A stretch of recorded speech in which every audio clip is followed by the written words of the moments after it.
Right, as you can see, we got these green kind of clocks, which means this is all time dependent, which we don't need, right? So I'm just going to drop a time shift first of all. Underneath the, we'll do it here, I think, yeah. And then let's set this to delete channels 141. I want it for there, okay. Spacebar and F to go and find him. There he is. Okay, and then I'm also going to split this guy into shoes and body. Okay, body coming out the right, shoes coming out the left, because I'm going to simulate the shoes as cloth, a very stiff cloth, and the body as a soft body, right? So let's configure these settings a bit better. So I'm going to bring this down half the size again, give us a bit more detail. We don't need too much, okay? This isn't going to be our final, we're not going to be rendering this geometry. We're going to be using this to point deform something else.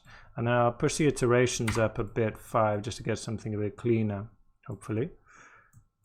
And then on the solid conform as well, okay, we'll drop that down to 1.5 as well, I think. Keep them the same.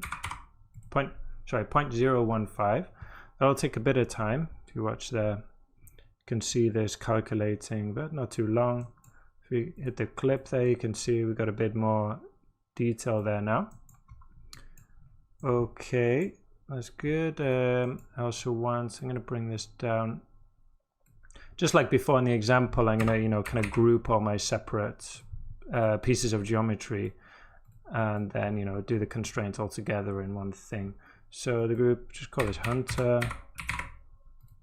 And I will set this to point. It's not absolutely necessary for this part, but I think in the sim later, yeah, we need this in points. But maybe not, I'm not sure, but this is the way it worked for me in the past. So okay, and then so with the shoes, okay, we don't want these because that's going to be intersecting with the body, right? So let's come and grab these polygons and just delete them. Again, we're not going to be rendering this, so I'm just going to click on this eye so we don't select the polygons behind, right? Select these and select these. And then if I remember correctly, if we press Control and G, no, Shift and G to expand this selection. This will happen on both simultaneously until, yeah, we'll say this point, so we still want something on the top there.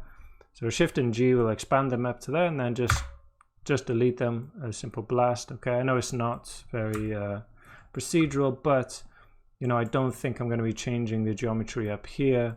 Maybe you'd get a new geometry, but it's the best way I could come up with anyway. And then we'll remesh this as well. So these boots,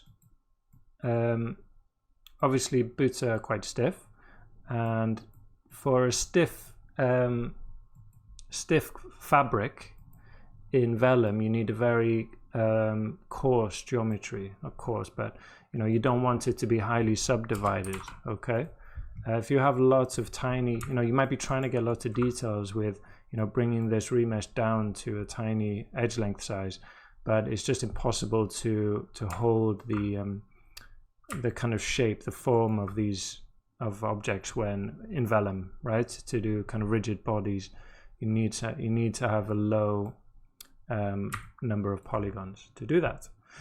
And I'm going to do a couple of groups here, okay, because I want to treat these differently. It's not necessary, but for something I want to do, which will be interesting, I'm going to call this left boot. Okay, on primitives I think is fine for this. No, we'll do points as well actually. Okay, and then keep in bounding regions. Find it, there we go, bring it closer. So I'm just going to grab the left boot, which that is, yeah. And then Alt click and drag, and drag that over to the other boot, and surprise, surprise, call this right boot. Okay, merge them together.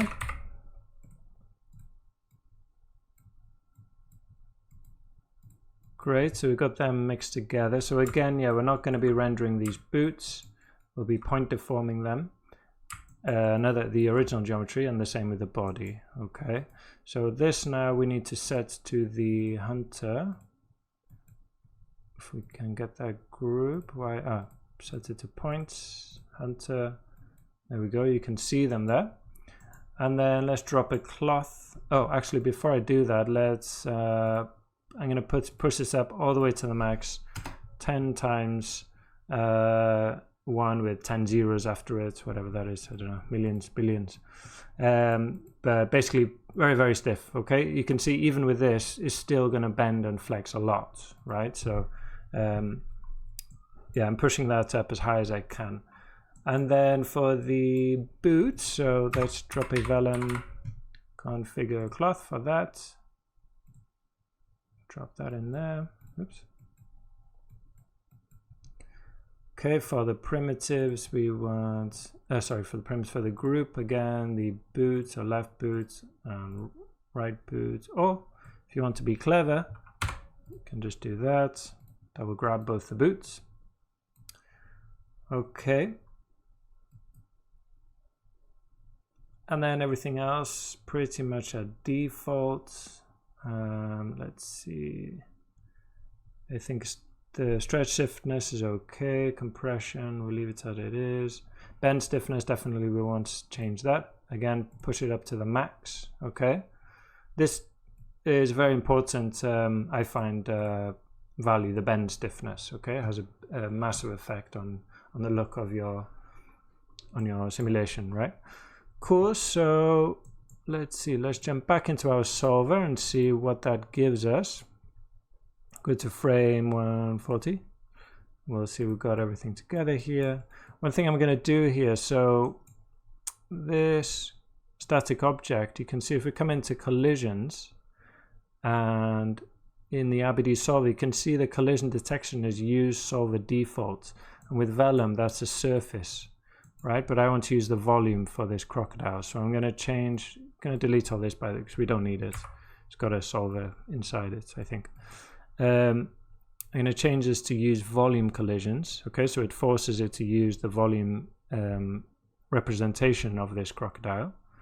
Okay, let's turn off display geometry, turn on collision guide, so we can see what we're getting here, which is, if we scroll to the bottom, the proxy volume. So that's what we're creating, or the shelf created for us, or you can do it yourself also if you want to do something different out here. So we're getting this volume. Okay, we're not caching it because it's pretty fast. Okay, it's not too, we don't need super detailed geometry here. One thing I'm going to do before I do forget is come here, make a, I'll do this here. So I'll press 9 my keyboard and go to 3D connectivity, grab this 0 island, which is the body, and then delete that, delete non-selected. Okay, basically I wanted to get rid of those teeth there, because that's going to be very difficult or almost impossible with the speed of the animation of the crocodile to get good collisions with that. So I'm just going to get rid of them. Okay, you're not going to notice it, but I hope you're not going to notice it in the simulation. Okay, so we still got our VDB there, maybe not because we've got holes in the eyes. So let's try a polyfill. Press 9 to get rid of that. Polyfill in there. Oh. Make sure you're in here. Polyfill, please. There we go. And I'll set that to single polygon. It doesn't have to be anything clean. And there we go. Now we get our nice geometry. So let's just quickly see. I'm also going to come outside and just set this to 8. And And let's just play this through. Oh, actually, press escape. Oops. Let's jump inside, press I. Turn off this collision guide. Display geometry. I don't know why I keep getting that. And let's watch this. Scene was behaving a bit weird there, so I just saved, closed, and opened my scene. And I've just cached a few frames here of the sim, just to show you that everything's working okay.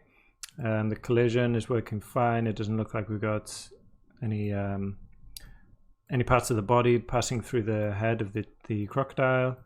And then he grabs hold, and then he falls out of his mouth, which is something we'll need to take care of. And the shoes are not too floppy, they seem pretty stiff at the moment. Obviously, if this was, a feature film or something, we'd have some kind of system to hold the limbs rigid, some kind of rig or skeleton. But like I said, the animation of the crocodile is so quick and violent that